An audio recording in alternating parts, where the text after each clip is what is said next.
વિદ્યાર્થી મિત્રો, very good morning to all of you. ધોરણ 11 ચેપ્ટર નંબર 4 રાસાયણિક બંધન અને આણ્વીય રચના ઉપર આપણે ચર્ચા કરતા હતા આજના લેક્ચરની અંદર. તો આગળના લેક્ચરની અંદર આપણે જનરલી ચર્ચા કરી હતી કઈ બાબતની, તો કે ભાઈ સંસ્પંદન બંધારણો કેવા હોય ને એની રચના ને એના ઉપર જનરલી આપણે આગળના લેક્ચર અથવા તો કાલના લેક્ચરની અંદર આપણે આ બાબતે કંઈક ચર્ચા છે એ કરેલી હતી, બરોબર. અને આપણે છેલ્લે દ્વિધ્રુવીય ચાકમાત્રા, મતલબ આગળનો લેક્ચર તમારો જોવો તો દ્વિધ્રુવીય ચાકમાત્રા આપણે માટે વાત કરી હતી કે ભાઈ દ્વિધ્રુવીય પદાર્થ હોય તો એની અંદર દ્વિધ્રુવીય ચાકમાત્રા ઉદ્ભવે. અને કોઈ અણુની દ્વિધ્રુવીય ચાકમાત્રા કેમ મપાય, તો કે ભાઈ બધાય બંધો છે એ બધાય બંધોની દ્વિધ્રુવીય ચાકમાત્રાનો સદિશ સરવાળો કરવાનો અને એનું જે મૂલ્ય મળે એ આપણે શું કહીએ, દ્વિધ્રુવીય ચાકમાત્રા. હવે જનરલી ડીબા એકમની અંદર એને માપવામાં આવે અને 1 ડીબા એટલે 3.33564 ગુણ્યા 10⁻³ કુલમ ઇન્ટુ મીટર. આની વાત કરીને થોડી ઘણી દ્વિધ્રુવીય ચાકમાત્રાના આધારે આપણને ખબર પડી કે આના આકાર કંઈક આવા હોય, પણ એક્ઝેક્ટલી આવા શા માટે હોય એ માટે આપણે ખ્યાલ નથી અથવા તો નહોતો. તો કેવી રીતે આ આકાર છે એની આપણે ખ્યાલ પડે અથવા તો માહિતી મળે, તો એ વસ્તુ સમજવા માટે આજે આપણે અભ્યાસ કરવાનો છે VSEPR સિદ્ધાંતનો. શેનો અભ્યાસ કરવાનો છે આપણે? VSEPR સિદ્ધાંત છે એનો આપણે જનરલી આજના લેક્ચરની અંદર અભ્યાસ કરવાનો છે અને જે આપને બતાવશે કે કઈ રીતે અણુના આકાર નક્કી થાય. આપણે 4 થિયરીઓ છે જનરલી ભણવાની હતી. કઈ કઈ? તો કે પેલી લુઈસ કોસેલ લુઈસ અભિગમ, VSEPR સિદ્ધાંત, બરોબર, સંયોજકતા બંધનવાદ અને આણ્વીય કક્ષકવાદ. તો આપણે પહેલી જે થિયરી છે એ લુઈસ બંધારણની એ જોઈ આપણે અને એ માહિતી મળી, પણ એની અંદરથી અણુ છે એની સ્થાયીતા ને એની થોડી ઘણી માહિતી મળી, પણ એક્ઝેક્ટ શ્યોર હજી એની અંદર પણ હતા નહીં કે કઈ રીતે અણુ છે એ બને છે. પહેલા આપણે સ્થાયી સંઘન ઉપર ગયા, પછી લેંગ્વેરે સહસંયોજક બંધ માટેની વાત કરી અને એની અંદર આપણે અષ્ટક માટે રચના કરી અને અષ્ટકમાં પણ અમુક જગ્યાઓ પર આપણે શું આવી, મર્યાદાઓ આવી.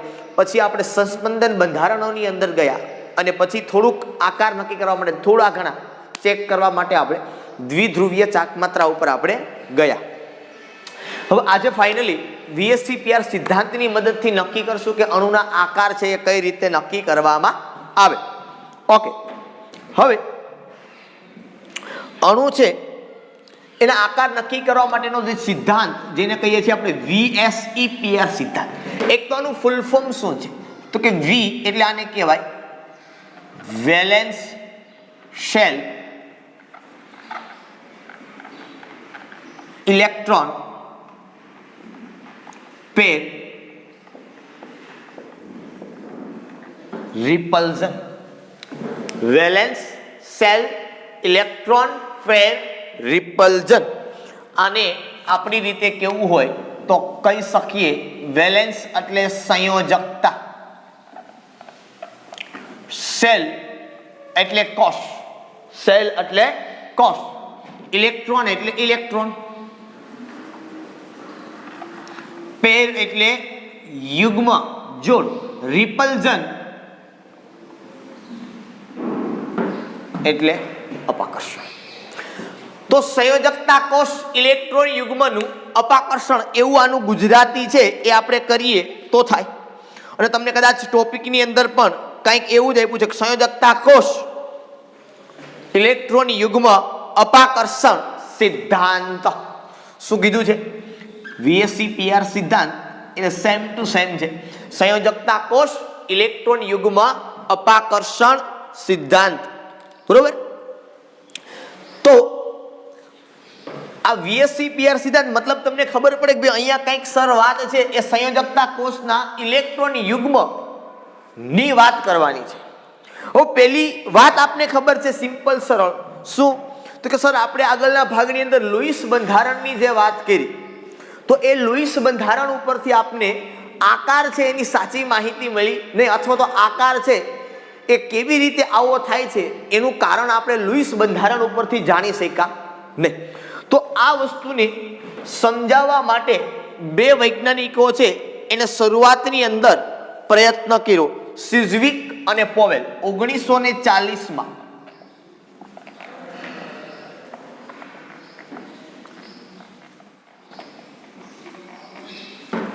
સિઝવિક અને પોવેલ છે એને અણુનો આકાર નક્કી કરવા માટે એને કીધું કે અણુનો આકાર નક્કી કરવા માટે આપણે કામ કરવાનું છે કોના ઉપર? તો કે સંયોજકતા કોષના ઇલેક્ટ્રોન ઉપર. શેના ઉપર કામ કરવું છે કીધું એને? સંયોજકતા કોષના ઇલેક્ટ્રોન છે એની સાથે આપણે કામ કરવાનું છે. બરોબર. એણે એવું કીધું 1940માં સિઝવિક અને પોવેલે કે ભઈ કોઈ પરમાણુમાં સંયોજકતા કોષના ઇલેક્ટ્રોન છે એ ઇલેક્ટ્રોન વચ્ચે પારસ્પરિક ક્રિયા કેવી થાય? ઇલેક્ટ્રોન વચ્ચે ઇલેક્ટ્રોન અથવા તો કોઈ અણુની અંદર, કોઈ અણુમાં અથવા તો કોઈ તમારે ખાલી પરમાણુની વાત કરતો તો કોઈ પરમાણુની અંદર. બરોબર. કારણ કે ઇલેક્ટ્રોન તો પરમાણુ પાસે હશે, અણુ છે એની આખો બનેલો હશે. બરોબર.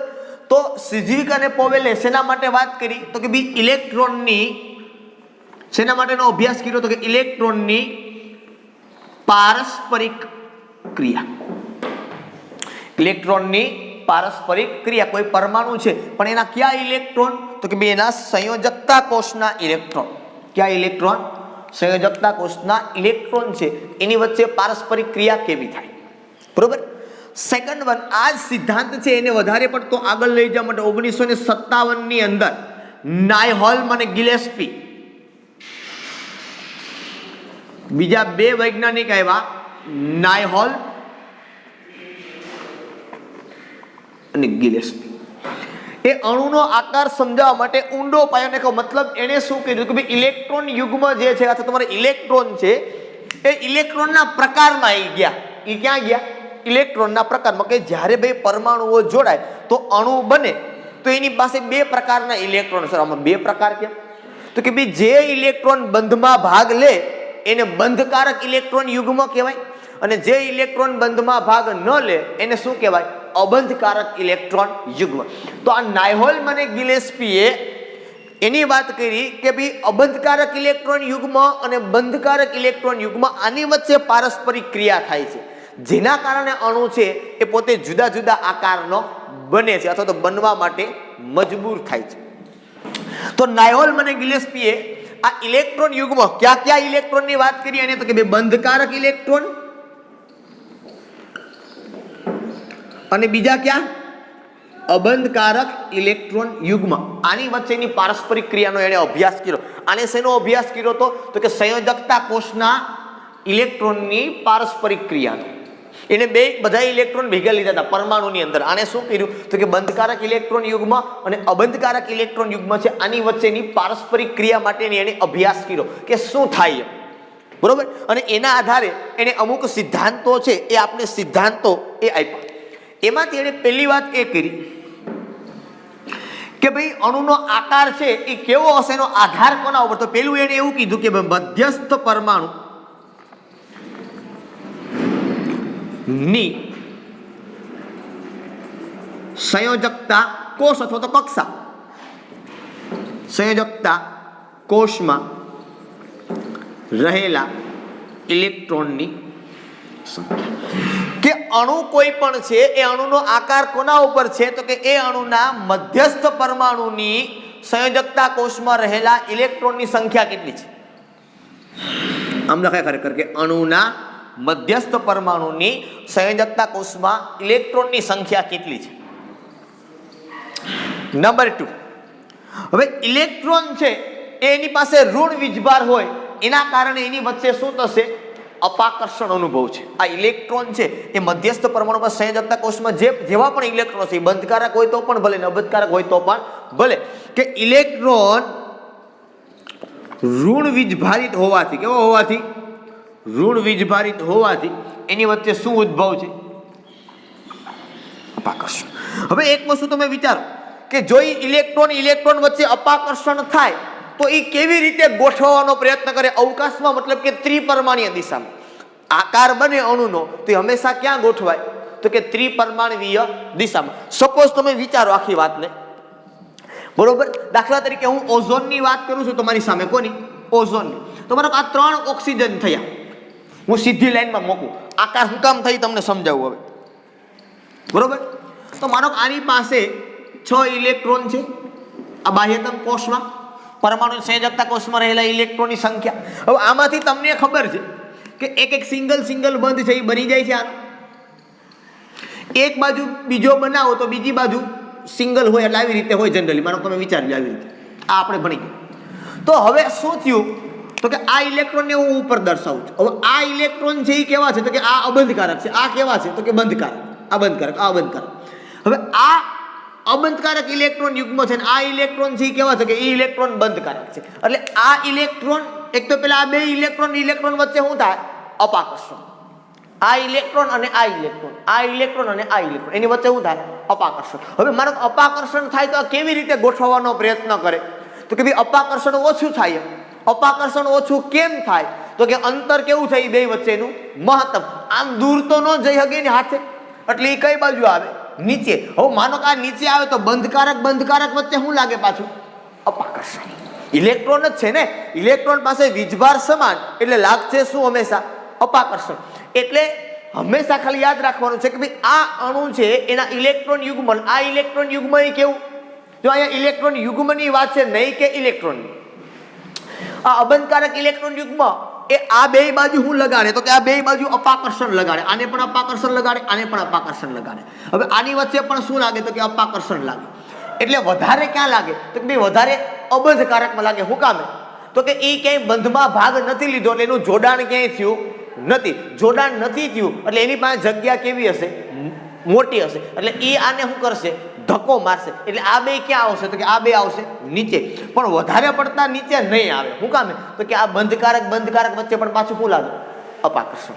એટલે અવકાશમાં મતલબ કે ત્રિપરમાણીય દિશામાં આકાર કેવી રીતે ગોઠવાય તો કે ઇલેક્ટ્રોન યુગ્મ એવી રીતે ગોઠવાય કે જેથી અપાકર્ષણ ઓછું થાય અને અંતર કેવું થાય તો કે મહત્તમ. આ અંતર આ બે વચ્ચેનું મહત્તમ થાય તો જ એની વચ્ચે અપાકર્ષણ કેવું થાય?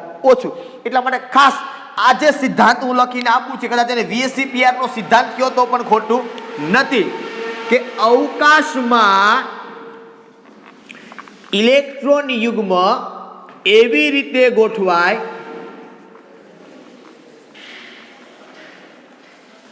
કે જેથી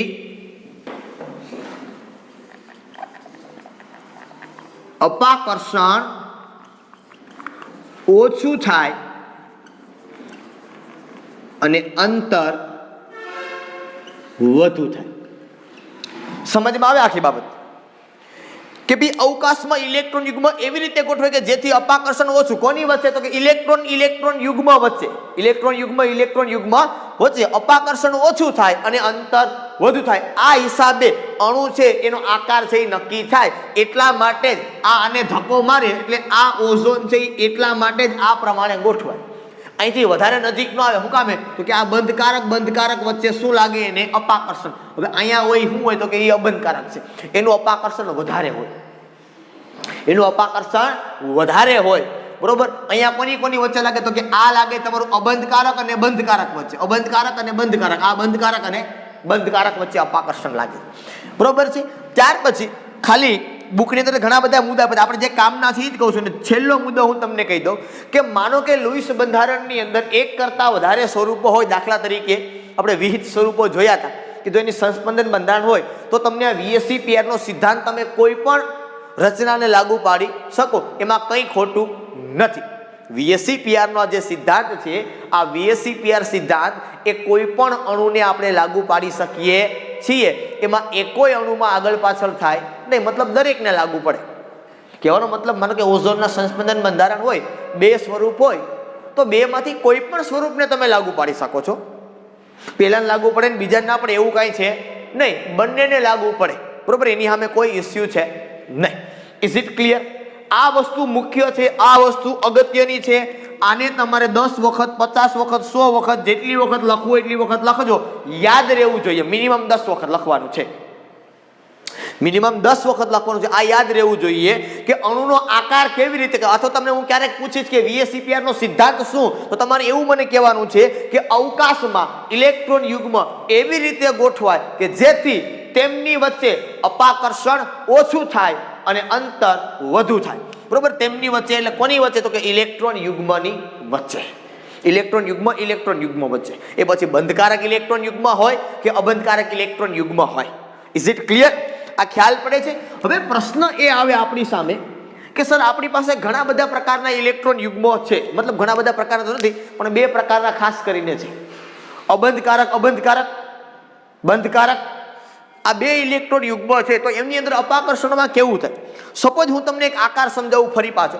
માનો કે એમોનિયાની આપણે વાત કરીએ છીએ તો આનું લુઈસ બંધારણ હું કેમ લખું? માનો એક નાઇટ્રોજન અહીંયા છે, આ એક હાઇડ્રોજન અહીંયા, એક અહીંયા અને એક માનો હું અહીં નીચે લખું છું. તો તમને બધાને ખબર છે કે હાઇડ્રોજન પાસે એક ઇલેક્ટ્રોન હોય અને નાઇટ્રોજન પાસે 5 ઇલેક્ટ્રોન હોય. હવે અહીંયા જ્યારે બંધની રચના થાય ત્યારે આ એક એક બંધ બની ગયા.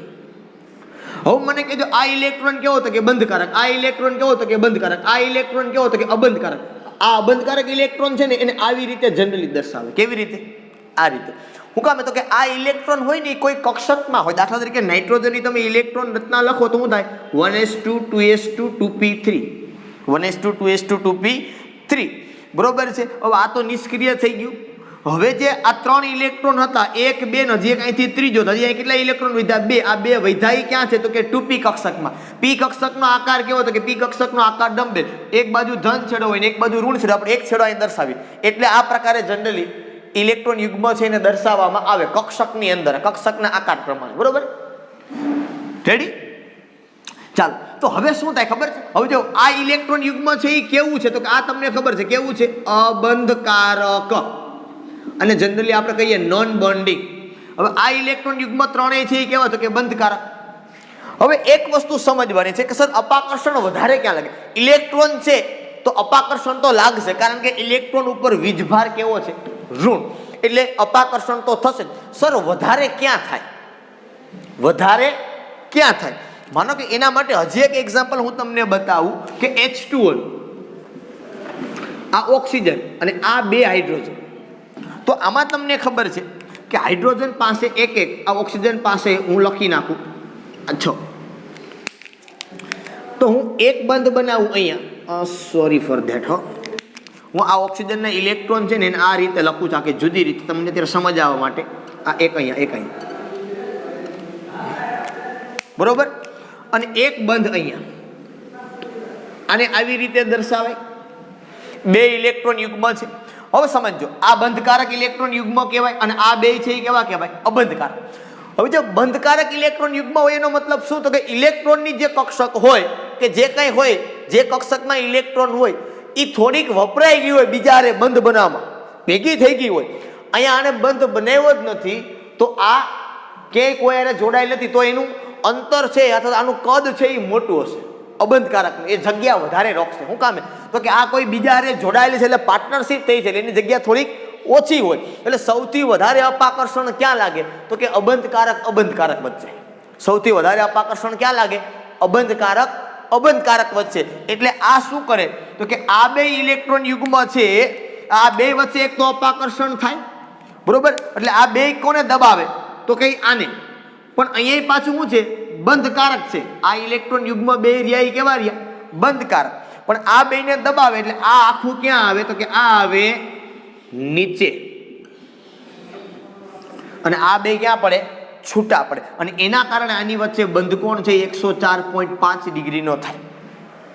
બરોબર?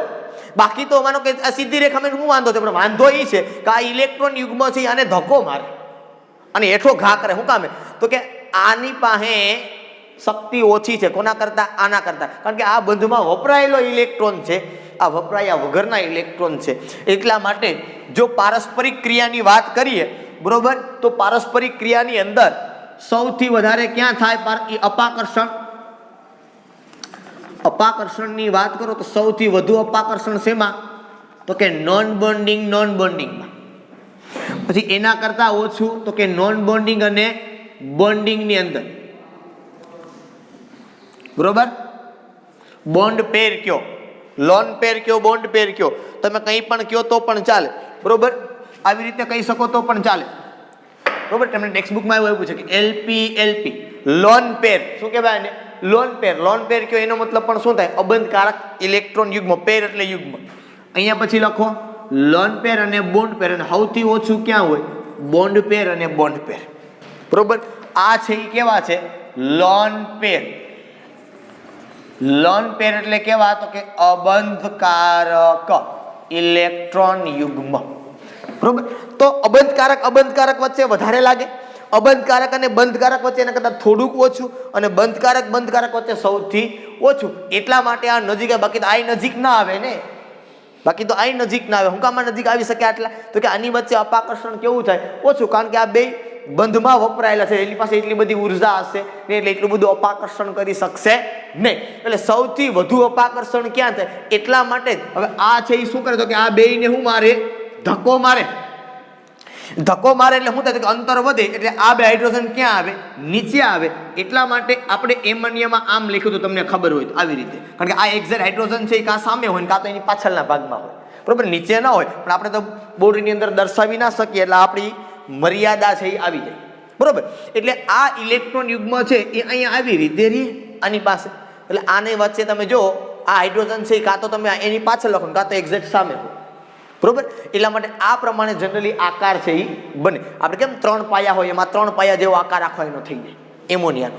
બરોબર, આપણે જોશું આગળ આકાર આવશે એટલે ત્યારે. અત્યારે આપણે બહુ વધારે ઊંડી ચર્ચા કરતા નથી, પણ ટૂંકમાં ખાલી કહેવાનો મતલબ મારો એટલો છે કે આકાર કઈ રીતે નક્કી થાય? તો કે આકાર છે ઇલેક્ટ્રોન યુગ્મ વચ્ચે અપાકર્ષણ કેમ થાય? પણ કોની? તો કે પરમાણુની સંયોજકતા કોષમાંના જે ઇલેક્ટ્રોન યુગ્મ છે, અહીંયા ઇલેક્ટ્રોન એકલો નથી, ઇલેક્ટ્રોન યુગ્મ છે, અને આ ઇલેક્ટ્રોન યુગ્મ છે એની વચ્ચે કેવી રીતે અપાકર્ષણ થાય છે એના ઉપર આખો આધાર રાખે છે. અને બીજી વાત કે કેટલા ઇલેક્ટ્રોન યુગ્મ છે એની પાસે. બરોબર, કે છે જ નહીં. ઘણી વખત એવું બને કે મધ્યસ્થ પરમાણુ જે રહ્યો તમારો, એની પાસે ઇલેક્ટ્રોન યુગ્મ અબંધકારક ન હોય, ખાલી બંધકારક જ હોય. મતલબ જેટલા હોય એટલા બધા ક્યાં વપરાય જાય? બંધમાં વપરાય જાય. બરોબર, તો એના આકારનો અને જો એની પાસે ઇલેક્ટ્રોન યુગ્મ હોય તો આકાર, આ બે આકાર છે એ કેવા પડે? જુદા પડે, બે સમાન થાય નહીં. બરોબર, માનો કે H2O છે અને આના બદલે કોઈક બીજો આના જેવો હું લખું તો બેયના આકાર સમાન ન થાય, કારણ કે ઓક્સિજન પાસે અબંધકારક ઇલેક્ટ્રોન યુગ્મ હોય ને ઓલા પાસે ઇલેક્ટ્રોન યુગ્મ ન હોય, તો બેયના આકાર છે એ સમાન થઈ શકે નહીં. બરોબર છે. માનો કે સપોઝ હું તમને એમ કહું, માનો CO2 ના આકારની હું વાત કરું તો CO2 તમે જો H2O જેવો સમથિંગ કદાચ તમને લાગે કે અહીંયા કાર્બન હોય, બે બાજુ શું હોય? ઓક્સિજન હોય. હવે તમને ખબર છે 1 2 3 4 5 6, 1 2 3 4, 1 2 3 4 5 અને 6. અહીંયા તમે જો તો બે બાજુ શું થઈ જાય? તે મધ્યસ્થ પરમાણુ પાસે છે કાંઈ ઇલેક્ટ્રોન? તો કે નથી. તો કે એ અપાકર્ષણ કરે તો એ કોણ યાર કરે? પૂરું થઈ ગયું. તો લાગે બે સમાન, પણ બે આનો આકાર માનો સીધો છે તો આનો આકાર વળેલો છે, હરખા થાય નહીં. એ કેવો આકાર થાય એનો આધાર કોના ઉપર છે?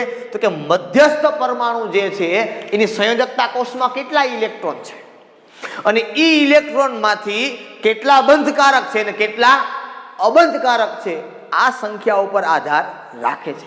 બરોબર, અને આ ઇલેક્ટ્રોન યુગ્મ એવી રીતે અવકાશમાં ગોઠવાય કે જેથી કરીને એની વચ્ચે અપાકર્ષણ ઓછું થાય અને અંતર મહત્તમ થાય. એટલા માટે આપણે લખ્યું કે સૌથી વધારે અપાકર્ષણ ક્યાં લાગે? તો કે લોન પેરમાં, પછી લોન પેર, બોન્ડ પેર, મતલબ અબંધકારક ઇલેક્ટ્રોન યુગ્મ, અબંધકારક ઇલેક્ટ્રોન યુગ્મમાં સૌથી વધુ અપાકર્ષણ લાગે. અબંધકારક ઇલેક્ટ્રોન યુગ્મ અને બંધકારક ઇલેક્ટ્રોન યુગ્મમાં ઓછું અપાકર્ષણ લાગે, અને બંધકારક ઇલેક્ટ્રોન યુગ્મ અને બંધકારક ઇલેક્ટ્રોન યુગ્મમાં સૌથી ઓછું અપાકર્ષણ છે એ આપણને લાગે. તો આપણે જનરલી આ VSEPR સિદ્ધાંતની મદદથી કેવી રીતે અણુના આકાર નક્કી કરી શકીએ? તો મેં તમને કીધું કે આપણે બે મુદ્દા ઉપર જવાનું છે. કયા બે મુદ્દાઓ ઉપર? આપણો પહેલો મુદ્દો અગત્યનો શું છે કે મધ્યસ્થ પરમાણુની સંયોજકતા કોષમાં રહેલા ઇલેક્ટ્રોનની સંખ્યા. હવે એની પાસે ઇલેક્ટ્રોન તો છે, માનો કે મેં તમને અહીંયા કીધું એમ આ મધ્યસ્થ પરમાણુ એની પાસે 5 ઇલેક્ટ્રોન છે, એમાંથી 3 બંધમાં છે, અને બરોબર, અથવા તો આ 3 ઇલેક્ટ્રોન બંધમાં વપરાય જાય, 2 ઇલેક્ટ્રોન બંધમાં વપરાણા નથી. અહીંયા CO2 માં તમે જો તો આની પાસે એક કોઈ હવે નથી અબંધકારક, બધાય છે એ કેવા છે? બંધકારક. તો મધ્યસ્થ પરમાણુ પાસે બંધકારક છે કે નથી, અથવા તો સોરી ફોર ધેટ અબંધકારક ઇલેક્ટ્રોન યુગ્મ છે કે નથી? છે તો એનો આકાર જુદો થાય, અને ન હોય તો એનો આકાર કેવો થાય? જુદો થાય. આ વસ્તુ આપણે સમજવાની છે, કેવી રીતે એના આકાર છે એ બને છે, કેવી રીતે અપાકર્ષણ થાય છે, અને કઈ રીતે અવકાશમાં, એટલે આકાશમાં નહીં, ત્રિપરમાણવીય દિશામાં. અવકાશમાં એટલે આકાશમાં નહીં, શેમાં? ત્રિપરમાણવીય દિશામાં. ખ્યાલ પડ્યો આ બાબતનો? ઓકે, હવે જો તમને એટલા માટે જ કીધું છે, આ લોકોએ તમને થિયરીમાં બધું કહી દીધું ને, પછી તમને એણે પાછળના ભાગે તમને એને કોષ્ટકની અંદર ઇલેક્ટ્રોન યુગ્મ કેવી રીતે ગોઠવાય છે અને કેવો આકાર બને એ બાબતની એણે સમજણ આપી છે, બરોબર. તો એ વસ્તુ આપણે જોશું અને સાથે સાથે તમને બુકની અંદર જે આપ્યું છે એ સમજતા જશું, બરોબર. એની અંદર હું તમને પહેલું કોષ્ટક સમજાવું છું, એટલે બાકીની જે તમારી થિયરી છે એ ઓટોમેટિક કવર થઈ જશે. તમારું કોષ્ટક જે 4.6 છે એની અંદર ખાસ જોવાનું છે, બરોબર.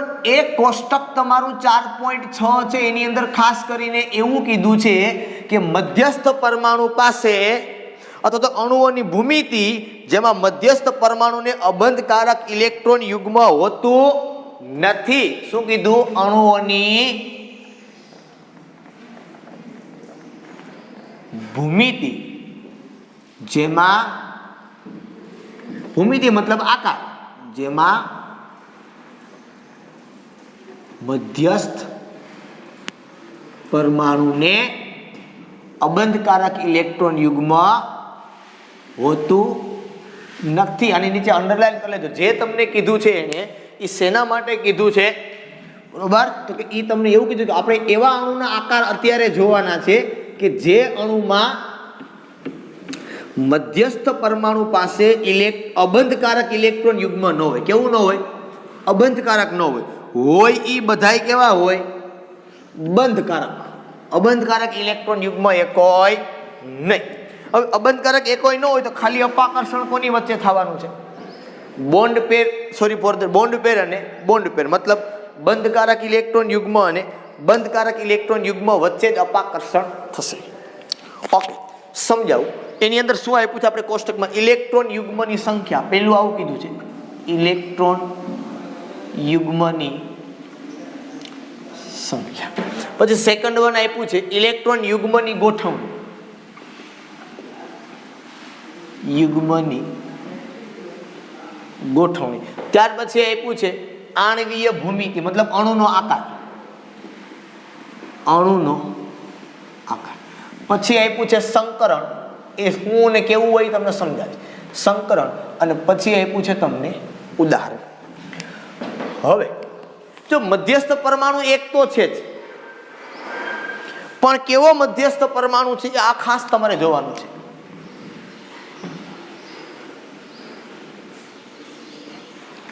કે મધ્યસ્થ પરમાણુને અબંધકારક ઇલેક્ટ્રોન યુગ્મ નથી. હું નથી માના કે હું મધ્યસ્થ પરમાણુને એ ધારી લઉં. શું લઈ લઉં? એ, બરોબર. તો એની હારે છે ઇલેક્ટ્રોન યુગ્મ કેવા છે? તો કે બંધકારક. તો પહેલા તો હું એક મૂકી દઉં. માનો કે આ એ બરાબર, હું અહીંયા તમને એવું કહું, શું? એ બરાબર મધ્યસ્થ પરમાણુ અને બી બરાબર શું કહું? બંધકારક ઇલેક્ટ્રોન યુગ્મની સંખ્યા. મધ્યસ્થ પરમાણુ એક તો છે જ. હવે બંધકારક ઇલેક્ટ્રોન યુગ્મની સંખ્યા હું એક લઉં તો એ અને બી થયું કે નહીં? શું થયું? એ અને બી. હવે આનો તો કોઈ પ્રશ્ન જ નથી. આમાં આકાર ક્યાં તમે કદાચ ગમે એમ કરો હરખો જ થાય. એનો કોઈ ઇસ્યુ છે? એનો આકાર તો સીધો જ થાય ને રેખીય જ થાય. એમાં કંઈ જોવાનું આવતું નથી. એક બંધકારક હોય, એક અબંધકારક હોય, બરોબર. પણ લગભગ એવું કે સરખું હોય એવું શક્ય નથી. એટલે હું શું કરું કે ઇલેક્ટ્રોન યુગ્મની સંખ્યા પણ આ કોની છે? બંધકારકની. કેટલી લઉં હું? પહેલા 2. હવે મને એ કહો કે મારે એને ગોઠવવા હોય તો કેમ ગોઠવવું? સપોઝ હાલો એ વચ્ચે છે, પછી આ બી ગોઠવો હોય. મારો આ બી, બી એટલે શું છે? બંધકારક છે ને. આને ગોઠવો. આવી રીતે ગોઠવાય, પછી આવી રીતે પણ ગોઠવાય, આવી રીતે પણ ગોઠવાય. મને અહીંયા એ હોય તો અહીંયા બે બી હોય, બરોબર છે. આવી રીતે પણ ગોઠવાય, બરાબર. તો કયો આકાર છે આમાંથી એનો હોઈ શકે?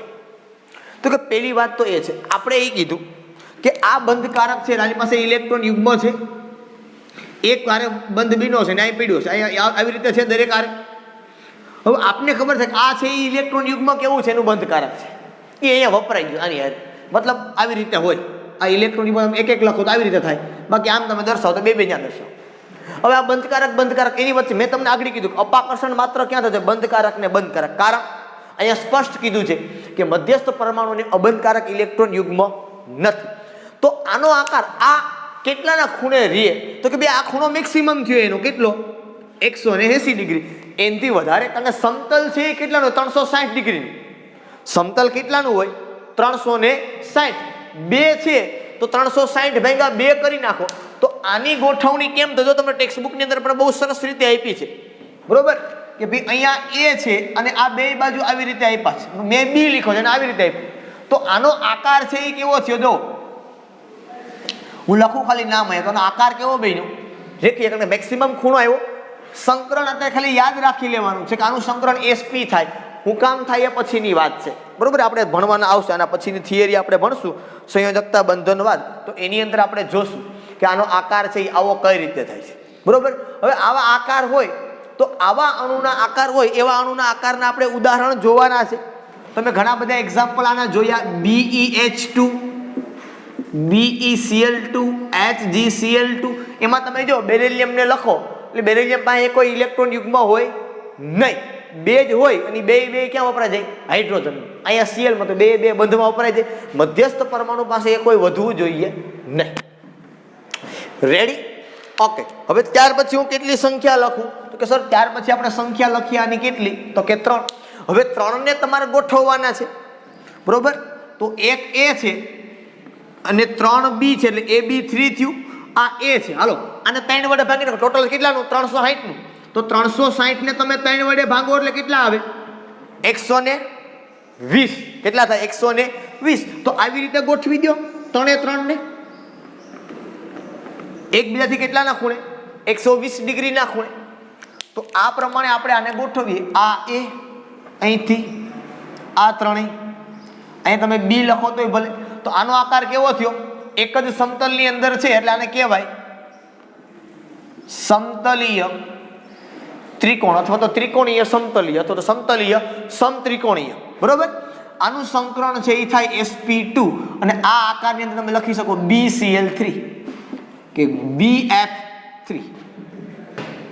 આ પ્રમાણેનો આકાર છે એ જનરલી તમે આની અંદર આપી શકો. રેવડી? ચાલો ત્યાર પછી આપણે લખીએ 4. સર તો ઓકે, હાલો હવે 360 ભેગા 4 કરી નાખું તો કેટલા આવે? 90. પણ એના બદલે એવી રીતે પણ ગોઠવણી થઈ શકવાની સંભાવના છે. બીજી રીતે કઈ રીતે? તો કે આ A છે એને આવી રીતે ગોઠવો. આ 3 અને 1 ને આ જે લખું છું એને ક્યાં જવા દો? પાછળના ભાગે. ક્યાં જવા દો એને? 3 આવી રીતે છે અને 1 ને ક્યાં જવા દો? પાછળના ભાગે. માનો કે આ છે તમારો A પરમાણુ થયો. અહીંથી તમે કેટલા ગોઠવા? આવી રીતે. આ તમારા 3 એ 3 થઈ ગયા વ્યવસ્થિત. આ સમતલીય ત્રિકોણ થયો.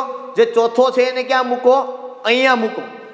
તમે જો આ નથી થતો 90 કે નથી થતો 120, ખ્યાલ પડે છે? આ આકારની વાત કરું છું એક્ઝેક્ટલી આવા પ્રમાણે કે 3 આ રીતે નીચે અને 1 ક્યાં મૂકો? ઉપરના ભાગની અંદર. સમજમાં આવે આખી વાત મારી? કે 3 મેં અહીંયા મૂક્યા, 1 ઉપર, મતલબ 1 ને મેં એટલે પાછળ દર્શાવો કે આપણે એક્ઝેક્ટલી 3 આપણે ખરેખર આ 3 થાય. આ 1, 2 અને 3 આ નીચે મૂક્યો હું અહીંયા દર્શાવું છું કે આપણે 3 ડાયમેન્શનમાં દર્શાવી શકીએ નહીં. એટલે 1, 2 ને 3 થયા અને આ ઉપર તો આની વચ્ચેનો ખૂણો ન થાય 90 કે ન 120, કારણ કે 120 તો આ હતા, બરોબર? અને એટલા માટે આ જે ખૂણો છે એ તમારો થાય 109.5 ડિગ્રી. કેટલો થાય? 109.5 ડિગ્રીનો તમારો આ બંધ કોણ છે એ થાય. એને આ રીતે ગોઠવવાનું, બરોબર? હાલો આ A, પછી 1, આ 2 અને 3. હવે જો આને આ બનાવવાનો કેમ? અને આ તમારો ચોથો છે. હવે આનો આકાર કેમ લખાય ખરેખર તમે જોવો તો આ બેને આ જોડી દીધા, આને જોડી દીધું, આને જોડી દીધું. હવે આને પણ જોડવાનું છે ભેગું, એટલે અહીંયા તમે આની આવી રીતે પણ જોડી શકો, બરોબર? અને આ જે આકાર બન્યો ને આખો, આને સમચતુષ્ફલકીય કહેવાય. કેવો કહેવાય? અહીંયા જે બંધકોણ છે એ પણ આપણે લખતા જવાના. આ આકાર બન્યો ને કેવો કહેવાય? સમ ચતુષ્ફલકીય મતલબ 4 ફલક 4 બાજુ. મેં તમને હમણાં દર્શાવ્યું હતું ને, કેટલી થાય 4 ફલક અથવા તો કેટલી બાજુ 4 બાજુ. આ 3 થયું ને આ ચોથું, અને શું કહેવાય સમચતુષ્ફલકીય 4 ફલક. આ ત્રણેયને આને આને અહીં જોડો, અને અહીં જોડો, અને અહીં જોડો, અને આ ત્રણેયને એકબીજા ભેગા જોડો, એટલે આ પ્રકારનો આકાર બીનો ખ્યાલ પડ્યો આખો, બરોબર.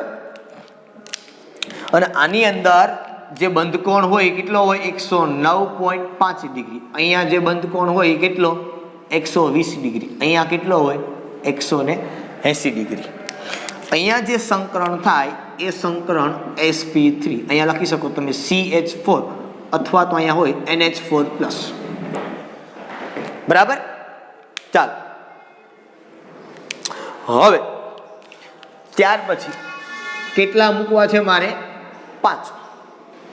તો હવે જો 360 ભેગા 5 તો કરાય નહીં, કારણ કે 90 કરતા ક્યાં વહી જાય નીચે વહી જાય. ક્યાં વહી જાય 90 કરતા નીચે. તો હવે શું વિચારવાનું સર કે 5 ઇલેક્ટ્રોન યુગ્મ હોય તો આ 5 ઇલેક્ટ્રોન યુગ્મને કેવી રીતે ગોઠવવા. 4 ને તો આપણે સમચતુષ્ફલકની અંદર ગોઠવા, ખબર પડી ને આકારની.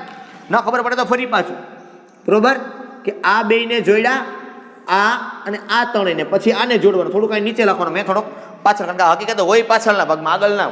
એટલે આ આકાર થયો કેવો થયો સમચતુષ્ફલકીય. ઉપરનો ભાગ મોટો હોય ને આ બે ભાગ કરતા, બરોબર. ચાલો હવે કેટલા છે ટોટલ આપણી પાસે, તો કે સર આપણી પાસે 5 છે. તો એની પાસે 5 બનાવવા હોય તો કેમ કરાય, તો કે એના માટે શું કરવાનું તમારે, તો કે 3 ને સમતલમાં રાખવાના. 3 ને ક્યાં રાખવાના સમતલમાં, મતલબ આ રીતે. આ 3 સમતલમાં થયા તમારા, એટલે કેટલાનો ખૂણો બને 120 નો. પછી શું કરવાનું, આની વચ્ચે કેટલાના ખૂણા બને 120 ના સમતલ વચ્ચે એક અહીંયા રાખવાનો, અથવા તો આવી રીતે, આવી રીતે એક અહીંયા રાખવાનો, એક અહીંયા રાખવાનો. હવે જો ખબર પડે છે આખી વાત. આ અહીંયા પણ જોડાય, અહીંયા પણ જોડાય, અહીંયા પણ જોડાય, અહીંયા પણ જોડાય. ગ્રીન પેન, રેડ પેન અને બ્લેક પેન, અહીં એકબીજા ગ્રીન અને રેડ વચ્ચે કેટલાનો ખૂણો બને 120 નો. ગ્રીન અને બ્લેક વચ્ચે પણ કેટલાનો ખૂણો બને 120 નો, બરોબર. અને રેડ અને બ્લેક વચ્ચે પણ કેટલાનો બને 120 નો. પણ જો બ્લેક અને બ્લુ વચ્ચે, રેડ અને બ્લુ વચ્ચે, કે ગ્રીન અને બ્લુ જોઈ લો, ખબર પડે સીધો કેટલાનો થાય 90 નો ખૂણો બને. એટલે 3 છે એને સમતલમાં રાખવું, એકને સમતલની ઉપર ને એકને સમતલની નીચે. ખ્યાલ પડે. આવી રીતે કહું છું. કઈ રીતે, તો કે આ એ છે, આ 1, આ 2 અને આ 3, આ એક જ સમતલમાં થયા કે નહીં, કારણ કે એક સમતલમાં તમે વધુ 3 રાખી શકો, ચોથો રાખો તો 90 નો ખૂણો બની ગયો, બરોબર. આ ત્રણેયને મેં રાખ્યા. પછી હું શું કરું, તો કે એકને રાખું હું ઉપર અને એકને રાખું હું નીચે, મતલબ એક આગળ છે ને એક પાછળ. મેં હમણાં દર્શાવ્યું તે પ્રમાણે. એટલે પહેલા તો આ સમતલ છે એ એકબીજા હારે જોડો. આ થઈ ગયું આવું, બરોબર. પછી શું કરવાનું, તો કે એકબીજા હારે પછી આનો આકાર બનાવવાના. આ આની હારે જોડાય, આ આની હારે જોડાય, બરોબર. આ આની હારે જોડાય અને આ આની હારે જોડાય. અહીંથી અહીંયા આપી દેવાનું, પછી અને અહીંથી અહીંયા, બરોબર. ખબર ના પડી કેમ તમે આકાર બનાવ્યો હોય. ઓકે, ફરી પાછું 5માં ખાલી સમજવાનું છે કે તમારે 5માં ક્યાં મૂકવાના, તો કે 3 ને સમતલમાં મૂકો. એટલે 3 અક્ષ થઈ તમારી. કેમ તમે અક્ષ દોરો કે નહીં, આ x, આ y અને આ z. જો ખ્યાલ પીડો આખો.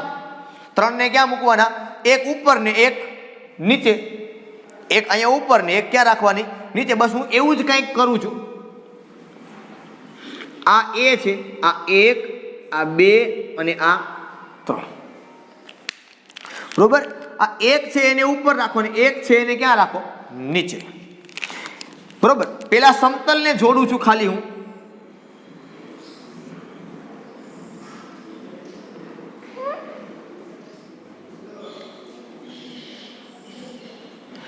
બરાબર.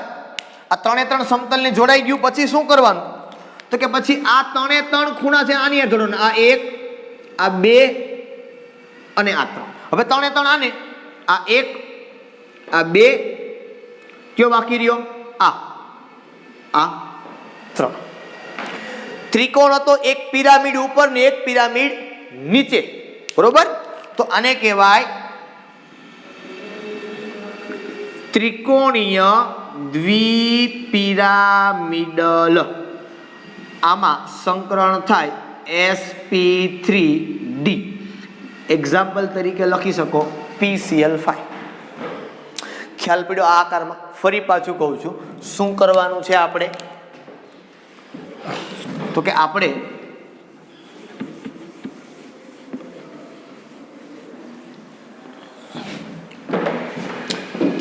પાંચને ગોઠવવા છે, એટલે 3 ને ક્યાં રાખવાના? તો કે 3 ને રાખવાના છે સમતલમાં. 3 રહી ગયા, આ 3 ને પહેલા જોડી દો, થઈ ગયા. એક ઉપર રાખવાનો અને એક નીચે, બરોબર? તો શું કરવાનું? આને અહીંયા જોડો, આને અહીંયા જોડો, પછી આને અહીંયા. આ 3 ખૂણા જોડાઈ ગયો, પછી આને 3 ખૂણા, આ 1, આ 2 અને આ 3. હવે જ્યાં સમતલ હતું તો સમતલમાં કેટલાનો ખૂણો હતો? તો કે 120 ડિગ્રીનો. અને આ બે વચ્ચે કેટલાનો ખૂણો બને? તો કે આની વચ્ચે બને 90 ડિગ્રીનો ખૂણો. કારણ સમતલમાં તો ખૂણો કેટલાનો થાય? બરોબર, આ એના જેવી વાત છે. માનો કે આ મધ્યસ્થ પરમાણુ છે, આ મારી આંગળીમાં વચ્ચે થઈ શું છે? મધ્યસ્થ પરમાણુ છે. એક અહીંયા છે, એક અહીંયા છે ને એક અહીંયા છે. આ આંગળી છે એ પહેલું થયું, આ ભાગ છે એ બીજું અને આ ભાગ છે એ ત્રીજું. હવે માનો કે આને હું અહીંથી આમ રાખું તો હવે કેટલાનો ખૂણો બને જોવો દો. આની નાની વચ્ચે કેટલાનો ખૂણો બને? 90નો. પણ આની અને આની વચ્ચે, બરોબર, એક અહીંયા હોય આવી રીતે, એક અહીંયા હોય, તો એની વચ્ચે કેટલાનો ખૂણો બને? 90નો. એટલે અહીંયા તમારે લખવાનું કે આ જે ખૂણો છે એ કેટલાનો છે? 120નો. પણ આ ખૂણો છે એ કેટલાનો બને? 90 ડિગ્રીનો બને. આ મગજમાં બેઠે સેમ આ ખૂણો પણ કેટલાનો બને? 90 ડિગ્રીનો. પણ અહીંયા જે ખૂણો છે આ ને આ કેટલા બને? 3 3 120ના. સીધી વાત છે. એક જ સમતલમાં 3 હોય તો એક જ સમતલમાં 3 કેટલા થાય? તો કે 120ના 360 ભાગ્યા 3, 12 તેરીને 36. પણ ઉપર અને નીચે તો એ એક્ઝેક્ટ આવી રીતે છે. હવે આ ખૂણો છે એ કેટલાનો થાય? કે આ ખૂણો છે કેટલાનો થાય? 90 ડિગ્રીનો ખૂણો થાય. અને 90 ડિગ્રીનો ખૂણો થાય એની વચ્ચે કેટલાનો ખૂણો બને? 90, સોરી ફોર ધેટ, એકબીજાથી કેવા થાય? 90 ડિગ્રીના ખૂણે કાટ ખૂણો થાય, એટલે એકબીજાથી કેટલાનો ખૂણો થાય? 90 ડિગ્રીનો. એ જ રીતે હવે જો 6 ઇલેક્ટ્રોન યુગ્મની વાત કરો તો સાહેબ હવે ક્યાંય બીજી કોઈ જગ્યાએ ગોઠવાઈ શકે એમ નથી. એટલે ફરજિયાત 6 ગોઠવવા હોય તો શું કરવાનું? તો કે એક વચ્ચે, પછી આ 4 ખૂણા ઉપર, બરોબર, પેલા આને ગોઠવી દો. ગોઠવાઈ ગયા પછી તો કે એક ઉપર ને એક નીચે, એટલે એક અહીંયા અને એક અહીંયા, આવી રીતે જ દોરવાનું. હવે પછી આને જોઈન્ટ કરી દો. આને કેમ ગોઠવવાનું? તો કે હાલો આ 1, આ 2, આ 3 અને આ 4. રેડી? હવે અહીંયા આ 1, આ 2, આ 3, આ 4. હવે બધાય ખૂણા કેટલાના બને? 90ના. આ અને આ કેટલાનો બન્યો? 90. આ અને આ એ પણ કેટલાના બને? 90ના. બરોબર? એટલે આની અંદર બધાય ખૂણા છે કેટલાના બને? 90 ડિગ્રીના. એટલે આને એક તો પહેલા શું હતું? ચોરસ. ઉપર પિરામિડ, નીચે પિરામિડ, એટલે આને આવું કહેવાય સમચોરસ દ્વિપિરામિડલ, અથવા આનું બીજું નામ છે અષ્ટફલક. કેવું નામ છે બીજું એનું? અષ્ટફલક. કારણ કે 8 બાજુ છે. કેટલી બાજુ છે? 8 બાજુ થાય એટલે આને કેવો કહેવાય? અષ્ટફલક કહેવાય. 1 2 3 અને 4, અને 4 ચોરસ. કેટલી થઈ ટોટલ? 8 બાજુ. ફલક એટલે બાજુ, એટલા માટે આને કેવો કહેવાય? અષ્ટફલક. આનું સંકરણ છે એ થાય sp3d2. અને આના એક્ઝામ્પલ તરીકે લખાય SF6. શું લખાય? SF6. બરોબર? સપોઝ જો હું તમને કહું છું કે માનો કે તમે અહીંયા એ છે તો પહેલાં શું કરવાનું? તો કે આવી રીતે 4 ખૂણા ઉપર મૂકી દીધા. આ ચારેયને પહેલાં જોડી દો. બને ત્યાં સુધી સમચોરસ બનાવવાનો પ્રયત્ન કરવાનો. મારાથી કદાચ ન બને એવું પણ બનતું હોય. બરોબર? એક ઉપર અને એક નીચે, એટલે એને થોડાક દૂર દર્શાવવા પડે ને, પાસે પાસે ન ચાલે. આને 4 ખૂણા આરે જોડો. આ પહેલો ખૂણો, આ બીજો, આ ત્રીજો, આ ચોથો. આને આ પહેલો, આ બીજો, આ ત્રીજો અને આ ચોથો. એટલે ઉપર પિરામિડ ને એક નીચે પિરામિડ અને ચોરસ એટલે કહેવાય સમચોરસ દ્વિપિરામિડ. બરોબર, આ ત્રિકોણમાં દ્વિપિરામિડ હતું અથવા તેને કહેવાય અષ્ટફલક. Is it clear? બરાબર, આ એનું સંકલન ને આ એનું એક્ઝામ્પલ. આકાર તમને આવડતા હોવા જોઈએ, આ ખૂબ અગત્યના છે. બરોબર, આકાર દોરતા પણ આવડવું જોઈએ અને ખબર હોવી જોઈએ કે સીધો આકાર હોય તો 180 નો ખૂણો થાય, સમતલીય ત્રિકોણ હોય તો 120 નો ખૂણો થાય, સમચતુષ્ફલક હોય તો 109.5 ડિગ્રીનો ખૂણો થાય, ત્રિકોણીય દ્વિપિરામિડલ હોય તેમાં બે ખૂણા બને, એક જ સમતલમાં 120 અને ઉપરવાળો અને નીચેવાળો 90 નો. આમાં તો બધાય સમતલમાં પણ 90 ને સમતલની ઉપર અને સમતલની બહાર પણ કેટલાના 90 નું થાય. આ સમતલની અંદર પણ 90 અને સમતલની બહાર પણ કેટલાનો ખૂણો બને? ત્યાં 90 ડિગ્રીનો બને. એટલે બંને સમાન ખૂણાઓ બને. આ બાબતની તમારે કાળજી લેવાની છે. ગમે ત્યારે પૂછવામાં આવે તમને આના ઉપરથી તો તમને આકાર આવડતા હોવા જોઈએ. ફરી પાછું કહું છું, હજુ કહું છું, ના સમજાય તો બીજી વખત આકાર સમજી લેજો, લેક્ચર જોઈ લેજો. ડગલે ને પગલે આપણે 12મા ધોરણમાં હું તમને કહીશ કે આનો આકાર કેવો થાય, આનો આકાર કેવો થાય. બરોબર, કોઈ પણ બંધારણ સમજતા હશો, કોઈ પણ રાસાયણિક પ્રક્રિયા કરતા હશો તો પણ આપણે કહીશું કે આમાંથી આવો આકાર થયો છે, આટલો છે તો આનો આકાર કેવો થાય. હજી આપણે એક ભાગ તો ભણવાનો બાકી. આપણે ખાલી અત્યારે એવું જ જોયું કે મધ્યસ્થ પરમાણુને અબંધકારક ઇલેક્ટ્રોન યુગમાં હોતું નથી, હોય તો હજી કંઈક નવો ખેલ થાય એમ. પણ આ આવડશે ને પછી જ તમને કાલના લેક્ચરમાં ટપા પડશે. બરોબર, નહીતર કાલના લેક્ચરમાં ટપા પડશે નહીં. એટલે ખાસ નમ્ર વિનંતી છે કે 2 ને બદલે 3 વખત લેક્ચર જોઈ લેજો. ના ખબર પડે તો કોલ કરીને પૂછજો કેમ થાય. આ આકાર દોરતા પણ આવડવા જોઈએ. બરોબર, આકાર ઉપરથી ખૂણો પણ ખબર હોવી જોઈએ. બરોબર, સંકલન તો અમને ઓટોમેટિક ખબર પડી જાય, એના એક્ઝામ્પલ પણ ખબર હોવી જોઈએ. બરોબર, એક્ઝામ્પલમાં પણ ટ્રાય કરીને જો બંધકારક રહેતા નથી, અબંધકારક હોતા નથી ને કે એક્ઝામ્પલ મેં તમને જે આપ્યા એમાં કંઈ અબંધકારક રહેતા હશે નહીં, એ પ્રમાણે તમને ગોઠવણી કરીને આપેલી હશે. બરાબર છે. એટલે ખાસ આની અંદર યાદ રાખવાનું છે. ફરી પાછા કાલે આપણે એવું ભણશું કે મધ્યસ્થ પરમાણુ પાસે અબંધકારક ઇલેક્ટ્રોન યુગ્મ હોય અને એક કરતા વધારે હોય એની આપણે ચર્ચા કરશું, અથવા તો એક હોય. બરોબર, એટલે આ આવડશે પછી જ કાલનું આવડશે, કારણ કે આના ઉપર પહેલા ડિપેન્ડન્ટ છે. બરાબર છે. અને આનો આકાર તમે બનાવો, આપણે કદાચ બનાવ્યો નથી તો બનાવો તો તમને આવડે કે સમતલીય ત્રિકોણ થાય. બરોબર, ચાલો આજના માટે હું અહીં સુધી રાખું છું. ફરી પાછા આપણે નવા લેક્ચરની અંદર મળશું. ત્યાં સુધી બધાને Tata bye bye and C you.